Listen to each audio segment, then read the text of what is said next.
नमस्कार दोस्तों, मैं अपने YouTube चैनल पीएलसी ब्लॉगर में आपका स्वागत करता हूँ। आज कार्ड होते हैं, स्पेशल एडाप्टर होता है और स्पेशल फंक्शन ब्लॉक, दो हमारे पास होते हैं। और इसमें प्रोग्राम राइट करने का और रीड करने का थोड़ा डिफरेंट मेथड होता है। टू और फ्रॉम से भी कर सकते हैं और डायरेक्ट उसके बफर रजिस्टर में भी कर सकते हैं। तो हम दोनों तरीके से समझेंगे तो बहुत इंपॉर्टेंट है। पूरे वीडियो को जरूर देखिए सो डैट आप समझ पाए। और इसकी एड्रेसिंग भी कैसे कर देंगे, जैसे कि मैं यहाँ पे कार्ड ऑलरेडी लगा दिया हूँ सो डैट आप समझ पाए कि कौन सी कार्ड डिफरेंट है। और ये हमारे पास कार्ड है, ये मेरा स्पेशल फंक्शन ब्लॉक डायग्राम का कार्ड है। अब स्पेशल फंक्शन ब्लॉक है जो FX3U4AD के नाम से आता है। और ये जो मेरा कार्ड है ये FX3U4DA के काम से आउटपुट है। तो DA के नाम से आएगा और मीन्स इनपुट कार्ड है। तो मेरा FX3U4AD कार्ड के नाम से आएगा। तो हमारे पास दो टाइप के होते हैं। एक ये होता है जो जिसमें हमको बीट को ऑन ऑफ करके वोल्टेज के लिए, अगर वोल्टेज के फॉर्म में चैनल 1 को चाहिए तो मैं इस वाले जो स्पेशल मेमोरी बीट है, जो इसके स्पेशल डेटा रजिस्टर है, वो उसी को मेमोरी बीट के एज तौर पे लेते हैं। तो यहाँ पे सिलेक्शन हमारे लिए इजी होता है। इस बीट को ऑफ करके मैं इसको वोल्टेज चैनल 1 को वोल्टेज के फॉर्म में ले सकता हूँ। अगर मुझे करंट के मीन्स फॉर्म में लेना 4 to 20 मिली एम्पियर या 22 means -22 + 20 milli ampere, then after मैं इस एम्पियर का अगर फॉर्म में लेना है तो इन सभी बीटों को ऑन रखेंगे। अगर वोल्टेज के फॉर्म में लेना है तो इन सभी को ऑफ रखेंगे। मैं थ्योरी वीडियो में काफी डिटेल में बताया हूँ। अगर 4AD कार्ड है तो चैनल 1, चैनल 2, चैनल 3 के लिए और चैनल 4 के लिए ये मेरे स्पेशल डेटा है जिसमें डेटा को मैं रीड करूंगा। ये इनपुट इसमें डेटा मेरा आएगा। अगर मैं आउटपुट की तरह यूज कर रहा हूं तो G1, G2 और G3, G4 ये मेरा स्पेशल डेटा रजिस्टर है। मींस अब देखिए पीएलसी में जो डेटा रजिस्टर है, हम पीएलसी का इनबिल्ट डेटा रजिस्टर को D से रिप्रेजेंट करते हैं। जो मैं स्पेशल कोई फंक्शन ब्लॉक लगा दिया या फिर एक अलग सा मॉड्यूल लगा दिया तो उसको जी के नाम से जाना जाता है। तो जी रिप्रेजेंट करता है, मींस उस स्पेशल डेटा, मींस एक अलग से मॉड्यूल लगा है उसको जी डेटा के नाम से रिप्रेजेंट किया जाता है। और यू मींस यूनिट नंबर, कितने नंबर की माउंटिंग पोजीशन है, तो ये हमारा यूनिट नंबर को रिप्रेजेंट करता है। ये channel number unit number 1 position पे, तो यूनिट नंबर चेंज होता है यार, डेटा रजिस्टर नहीं। अगर यूनिट नंबर 2 पे करोगे तो दो यहाँ पे U2 लिखेंगे बट G1 का G1 ही रहेगा। तो ये मेरा था। अच्छा, इस पीडीएफ को आप डाउनलोड कर सकते हैं। इस पीडीएफ को डाउनलोड करके अगर आप FX3U में प्रोग्रामिंग करें तो इस पीडीएफ को डाउनलोड के बहुत इंपॉर्टेंट है, जिसमें एड्रेसिंग बताएगा कि किसमें डेटा को आप रीड कर सकते हैं। इसके अलावा अगर आप ये कार्ड यूज करते हैं तो आपको सिलेक्शन करने की जरूरत होती है। सिलेक्शन करने का मतलब ये चैनल का सिलेक्शन करना है कि मुझे चैनल नंबर 1 किस फॉर्म में लेना, वोल्टेज के फॉर्म में लेना। वोल्टेज इनपुट मोड दोनों है, बट इसमें वोल्टेज का रेंज देखिए -10 to +10 वोल्ट, इसमें भी -10 to +10 वोल्ट। बट इसमें डिफरेंस क्या है, डिजिटल काउंट्स का डिफरेंट है। -32,000 से प्लस के 32,000 तक आ जाएंगी। इसमें डिजिटल काउंट्स दोनों डिफरेंट मिलते हैं। इसके अलावा इनपुट वोल्टेज रेंज में अगर आप 1 हेक्स कोड देते हैं तो -4000 से प्लस की 4000 वैल्यू आएगी। और इसी तरह मीन्स आप चैनल नंबर 3 को करंट मोड में यूज कर सकते हैं, चैनल नंबर 4 को यूज कर सकते हैं। मीन्स 4 to 20 मिली, यहाँ पर 4 to 20 मिली एम्पियर। इसमें काउंट्स जो होते हैं पॉजिटिव आते हैं, 0 से 16000, 0 से 4000। किस काउंट पे आप मतलब कोई सा भी ले सकते हैं, कोई वो मैटर नहीं करेगा। करंट के फॉर्म में लेना चाहते हो तो 3 या 4 भेज सकते हैं हेक्स कोड। अभी कैसे भेजेंगे प्रोग्राम में मैं बाद में मतलब बताऊंगा आपको, बट इसका थोड़ा सा ओवरव्यू है मैं जो आपको समझाना चाह रहा हूं। अगर आप किसी भी चैनल को यूज नहीं करना चाहते हैं, जैसे कि मैं बताऊं इस चैनल को आप यूज नहीं करना चाहते हैं तो उसके लिए FF भेजना पड़ता है। मींस जितने चैनल को नहीं यूज करना चाहते उसके पॉइंट पे FF भेजना होता है।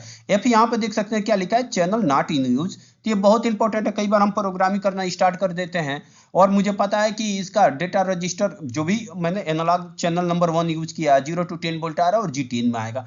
बस मुझे इतना से मतलब होता है कि G10 में वैल्यू आएगी, बट वो करंट के फॉर्म में कब आई, वोल्टेज के फॉर्म में कैसे हमें चेंज कर सकता हूँ, या फिर टू और फ्रॉम या फिर डायरेक्ट इस स्पेशल डेटा रजिस्टर से वैल्यू रीड करना है। तो अब दोनों तरीके से आपको आना चाहिए, क्योंकि आप एक प्रोग्रामर है, आपको स्पेशल डेटा रजिस्टर वाला फंक्शन पता है और टू और फ्रॉम का इंस्ट्रक्शन का नहीं पता है तो आप फंस सकते हैं। तो आप फील्ड में भी जाके काम करेंगे, मैं किसी और तरीके से करूंगा, कोई और प्रोग्रामर है किसी और तरीके से करेगा। तो आपको दोनों कंसेप्ट पता होना चाहिए। नहीं आफ्टर जाके आप मतलब अच्छे से किसी भी क्वेश्चन को सॉल्व कर पाएंगे। कोई भी एनालॉग कार्ड है या फिर उसका एड्रेसिंग कैसे करते हैं, किसमें डेटा लिया है। अगर आप वोल्टेज को करंट को वोल्टेज में अगर कन्वर्जन करना चाहते हो तो आप कर सकते हैं। वो तब कर पाएंगे जब आपको सिलेक्शन पता होना चाहिए कि ये कैसे सिलेक्शन करना है और कौन कौन से हेक्स की वैल्यू मुझे भेजना है, तभी जाके आप कर पाओगे। अब हम ये समझ लेते हैं कि चैनल सिलेक्शन का क्या मतलब। ये बहुत ही इंपॉर्टेंट है। मैं आपसे रिक्वेस्ट करूंगा कि काफी ध्यान से समझिए। जितनी आप अच्छे से समझेंगे उतना ही बेहतर आप प्रोग्रामर बन पाएंगे और उतना ही अच्छे से आप इस पे काम कर पाएंगे। ये बहुत इंपॉर्टेंट है चैनल का सिलेक्शन करना। और ये डिजिटल काउंट्स, अब देखोगे अगर चैनल का सिलेक्शन, हम कई बार लोगों का प्रोग्राम देखते हैं तो H000 ऐसे ही लिखे रहते हैं वोल्टेज फॉर्म में, और काउंट्स कितना आ रहा होता है कि -32,000 से +32,000, -4,000 से प्लस के 4,000। इन सब का क्या मतलब, ये बहुत जरूरी इंपॉर्टेंट है आपको समझना कि इन सब डिजिटल आउटपुट्स जो रेंज है, ये जो काउंट्स आ रहे हैं, इनका क्या मतलब है। अब समझिए कि अगर 0 आप हेक्स वैल्यू भेजते हैं तो वोल्टेज इनपुट मोड में यूज होगा, मींस -10 टू +10 वोल्ट में आएगा, और -32,000 से +32,000 तक काउंट आएगा। अगर हेक्स वैल्यू 1 भेजते हैं तो वोल्टेज इनपुट रेंज मोड में ही काम करेगा, वोल्टेज इनपुट मोड में काम करेगा, -10 टू +10 वोल्ट इसका रेंज रहेगा। बट डिजिटल काउंट जो होगा -4000 से लेकर प्लस के 4000 तक होगा, मींस इतनी काउंट आएगी। अच्छा, इन सब का क्या मतलब है, ये बहुत ही इंपॉर्टेंट है। अच्छा, 0 भेजे तो ये आपका 32,000, -32,000 से +32,000 आया। 1 आया, 1 भेजा आपने हेक्स वैल्यू, ये कैसे भेजते हैं मैं बताऊंगा अभी प्रोग्राम में, बट उससे पहले आपको ये समझना बहुत जरूरी है। -4000 से प्लस के 4000 है। अगर माइनस प्लस दोनों वैल्यू आती है तो आपने डेटा टाइप पढ़ा होगा कि अनसाइन और साइन डेसिमल होता है। अगर साइन डेसिमल है तो नेगेटिव पॉजिटिव दोनों वैल्यू एग्जिस्ट करती है, अनसाइन डेसिमल है तो केवल पॉजिटिव वैल्यू, मींस 0 से लेके 4000, 0 से लेके 32,000 तक। अगर जैसे यहां पे देखिए 0 से लेके 16,000 तक तो ये अनसाइन डेसिमल है, 0 से लेके 4000 तक अनसाइन डेसिमल है। बट अगर वोल्टेज के फॉर्म में आप यूज कर रहे हैं तो मींस साइन डेसिमल यूज होगा, माइनस और प्लस दोनों वैल्यू जो एग्जिस्ट करती है उसे हम साइन डेसिमल बोलते हैं, मींस साइन डेटा टाइप होता है। अब आप ये समझो कि यहां पे भी अगर 0 भेजा तो -32,000 से +32,000 काउंट से मिलेंगे, अगर 1 भेजा तो -4,000 से प्लस के 4,000 तक काउंट से मिलेंगे। मींस ये बताता है कि ये कितने बीट का है। ये जो मैं इनपुट यूज कर रहा हूं मींस 0, अगर मैं यूज कर रहा हूं हेक्स वैल्यू 0 भेज रहा हूं, अगर मैं -10 टू +10 वोल्ट ले रहा हूं तो ये -32,000 काउंट से आएगा। मींस ये बताएगा कि ये कार्ड का रेजुलेशन क्या है। ये बहुत इंपॉर्टेंट है। अगर आप दोनों में से कोई सा भी ले सकते हैं, अगर आप 32,000 लेंगे तो 32,000 लेने का मतलब आपको एक्यूरेट डेटा मिलेगा, मींस काफी एक्यूरेसी के साथ डेटा मिलेगा। अगर आपने ये वैल्यू लिया 4000 तो इसके साथ कम एक्यूरेसी के साथ मिलेगा आपको डेटा, बट आप जितना ही अधिक काउंट से लेंगे उतना ही ज्यादा आपको एक्यूरेट डेटा मिलेगा। तो ठीक है, इसको कैसे समझते हैं, ये 32 बीट है, मींस ये 15 बीट का कार्ड है। अगर आप क्वेश्चन में पढ़ेंगे, यहां पे मैंने क्वेश्चन में एक जो भी मैंने क्वेश्चन पढ़ाया है उसमें नोट डाउन कराया कि ये 12 बिट रेजुलेशन है, किसी में 13 बिट का रेजुलेशन है, आप ये 13 बिट का रेजुलेशन, किसी में 14 बिट का रेजुलेशन है, किसी में 15 बिट का रेजुलेशन।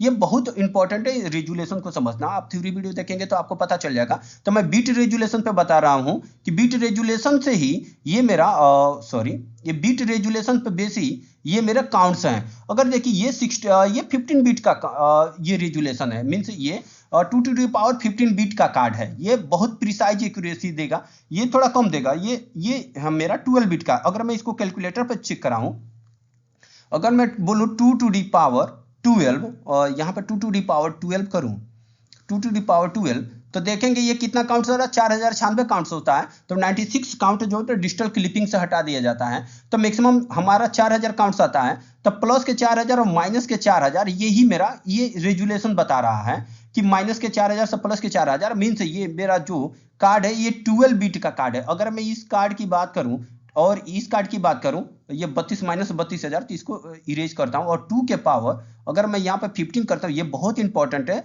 बहुत एडवांस लेवल पे मैं बात कर रहा हूं, सो दैट आप समझ पाए कि इन सब का क्या मतलब है, इस डिजिटल काउंट्स का क्या मतलब है। मैं इसको लूं तो क्या होगा और इसको लूं तो क्या होगा, ये बहुत समझना आपके लिए इंपॉर्टेंट है। अगर 2 टू द पावर में 15 बोलूं तो 15 यहां पर करेंगे तो यहां पर 32,768 आएगा वैल्यू। अब 768 जो ऊपर की वैल्यू होती है ये सब डिजिटल क्लिपिंग से हटा दिया जाता है, तो ये 32,000 होगा। तो 32,000 से देख सकते हैं कि -32,000 से प्लस का 32,000, मीन्स अगर चैनल नंबर 1 का यूज करेंगे तो ये 15 बीट का रेजुलेशन होगा। अगर चैनल नंबर अगर आप 0 हेक्स वैल्यू भेजते हैं तो ये 15 बीट का रेजुलेशन बताएगा, और आप 1 भेजते हैं तो ये आपको 12 बीट का रेजुलेशन बताएगा। अच्छा, डिफरेंस क्या है।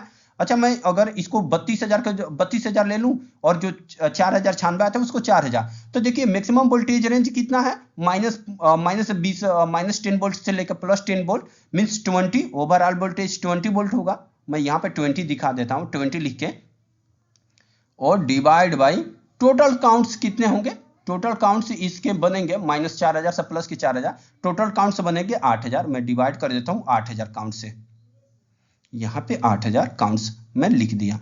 अब देखेंगे इसका बीट रेजुलेशन निकालेंगे तो ये मेरा ये बीट रेजुलेशन बनेगा, ये मीन्स ये बोल्ट में, अगर मैं इसको मिली बोल्ट में कन्वर्ट करना चाहूँ, मिली बोल्ट में रेजुलेशन हम मिली बोल्ट में निकालते हैं। मिली बोल्ट रेजुलेशन का फार्मूला क्या होता है कि total voltage read by total counts divide by scale factor बोल सकते हो या फिर रेजुलेशन बोल सकते हो। 1000 मीन्स 2.5 मिली वोल्ट है, मीन्स एक काउंट के लिए 2.5 मिली वोल्ट इसका रेजुलेशन। अगर 2.5 मिली वोल्ट से कम वोल्टेज आ गया, सपोज 2 वोल्ट आया, ये 2.5 मिली वोल्ट निकला, अगर मैं बोलूं कि 2 वोल्ट आया तो क्या ये कार्ड यूज कर, आप गिन पाएगा, ये काउंटिंग कर पाएगा? नहीं कर पाएगा, डिजिटल काउंट्स नहीं बनेगा। अगर 1 मिली वोल्ट भी आया तो ये काउंट्स मेरी काउंटिंग्स नहीं कर पाएगी। अब देखिए यही मैं अगर ये इस पे लूं कि -10 to +10 volt means total voltage मेरा 20 होगा और डिवाइड बाई ये 4000 ये मेरा 8000 काउंट्स हुआ, ये 32000 कितना काउंट्स होगा डिवाइड बाई 64000 मैं अगर करूं और डिवाइड बाई 64000 और ये मेरा 64000, तो देखेंगे कि ये वैल्यू आ रही है। अगर मैं इसको वोल्ट में आ रही है, अगर इसको मिली वोल्ट में कन्वर्ट करना है तो मैं इसमें 1000 से मल्टीप्लाई कर दूंगा, वोल्ट में मिली वोल्ट से 1000 से मल्टीप्लाई करूंगा तो 0.3125 ये इतनी मिली वोल्ट, इतना प्रिसाइज है कि अगर 1 मिली वोल्ट भी आया सिग्नल एनालॉग चैनल पे तो उसको भी मेजर कर सकता है, आधा मिली वोल्ट आया उससे उसको भी मेजर कर सकता है। अब देखो 0.3 मिली वोल्ट को मेजर कर सकता है, बट ये आप डिजिटल काउंट से यूज करोगे तो मैक्सिमम कितना मेजर करेगा 2.5 मिली वोल्ट को मेजर करेगा। बट ये वाला कार्ड आप यूज करोगे मीन्स ये वाला मीन्स अगर 0 आपने सेंड किया तो इसकी जो रेजुलेशन बनेगी 0.3 रेजुलेशन बनेगी। ये इतना इंपॉर्टेंट है, इतना इंपॉर्टेंट है, अगर आप इसको डीपली से समझोगे तो आपको पता चलेगा कि ये कितना इंपॉर्टेंट है। ये इतनी वैल्यू को मेजर कर सकता है, इतना कम वैल्यू है 0.3 मिली वोल्ट को मेजर कर सकता है। और इतनी वोल्ट अगर ये मेजर करता है कार्ड तो एक डिजिटल काउंट देगा, ये इतना प्रिसाइज है। अगर आप ये 0 वालों को लेके चलते हैं तो एकदम प्रिसाइज आपको कैलकुलेशन मिलेगा। बट इसमें क्या होता है कि थोड़ी सी वैल्यू फ्लक्चुएट होती रहती है इतनी। अब 0.3 मिली वोल्ट ये बहुत कम वैल्यू है, ये बार बार फ्लक्चुएट होती रहती है, तो इसमें फ्लक्चुएट होते हुए वैल्यू को कैलिब्रेशन देखने को मिल जाएगा। बट अगर आपने ये 1 मूव किया है तो इसमें फ्लक्चुएशन कम मिलेगा। मीन्स कभी आपको जैसे कि एलबीडीटी है या लोड सेल है 100 केजी दिखाएगा तो 100 101 केजी 199 केजी ऐसे में वेरी करता रहेगा। बट अगर आप ये करेंगे तो 100 या फिर 99 करेगा, बट इतना प्रिसाइज वैल्यू नहीं देगा जितने ये प्रिसाइज वैल्यू देगा। तो हम बहुत जहां पे प्रिसाइज ऑपरेशन होता है कि एकदम माइक्रोन में काम करना हो जाए यहाँ पे, उस केस में हम वोल्टेज इनपुट 0 मोड में लेके सकते हैं। अगर इसको माइक्रोन में बदलना है तो वंस अगेन मैं इसमें 1 milli volt equal to 1000 micron volt micro volt और यहाँ पे 1000 से मल्टीप्लाई कर दूं तो 312 माइक्रो वोल्ट को ये मेजर करेगा। मीन्स मिली वोल्ट से भी माइक्रो वोल्ट में अगर मेजरिंग करना हो जाए तो आप इसमें ये वाले आपको आउटपुट कार्ड्स को यूज कर सकते हो। मीन्स ये 15 बिट का रेजुलेशन ये बहुत इंपॉर्टेंट है, इन काउंट्स को समझना। अच्छा ये 16 बिट का है, ये 16 है, तो मैं इसको दिखा देता हूं एक बार। साइन डेसिमल सॉरी ये अनसाइन डेसिमल है, इसको मैं इरेज करता हूं। तो ये 2 टू दी पावर 14 होता है, 2 की पावर अगर आप 14 यहाँ पे निकालोगे 2 टू दी पावर 14 मीन्स यहाँ देखेंगे कि 16384 है। अगर 384 पल्स को इग्नोर करें डिजिटल क्लिपिंग से तो 16000 बनेगा। मीन्स इस कार्ड का रेजुलेशन कितना है, ये मेरा यहाँ पे देख सकते हैं कितना बिट है, मैं 14 बिट का, तो ये मेरा 14 बिट का है, ये मेरा 12 बिट का है, ये मेरा 14 बिट का है, ये मेरा 12 बिट का है और ये मेरा 15 बिट का है। ये बहुत इंपॉर्टेंट है कि ये डिजिटल काउंट किस बेस पर आ रहे हैं कि ये इसकी बीट का रेजुलेशन क्या है, कितने बीट का ये कार्ड है उसी की बीट के हिसाब से ये मेरे डिजिटल काउंट्स आ रहे हैं। तो बहुत इंपॉर्टेंट है डिजिटल काउंट्स को समझना। नेक्स्ट वीडियो में मैं आपको बताऊंगा कि क्वेश्चन नंबर 1 को कैसे सॉल्व करेंगे, ये बहुत इंपॉर्टेंट है। बिफोर मीन्स क्वेश्चन स्टार्ट करने से पहले आपको ये रेजुलेशन पता होना चाहिए। मैं 12 बिट लिखा तो क्या मतलब, अगर मैं यहीं पर डिजिटल काउंट लिख देता तो आप कौन से वाले को वोल्टेज का सिलेक्शन करते, ये आपके ऊपर डिपेंड करेगा। तो नेक्स्ट वीडियो लेक्चर में हम इन सभी क्वेश्चन को सॉल्व करेंगे। मिलते हैं नेक्स्ट वीडियो में, तब तक के लिए नमस्कार दोस्तों।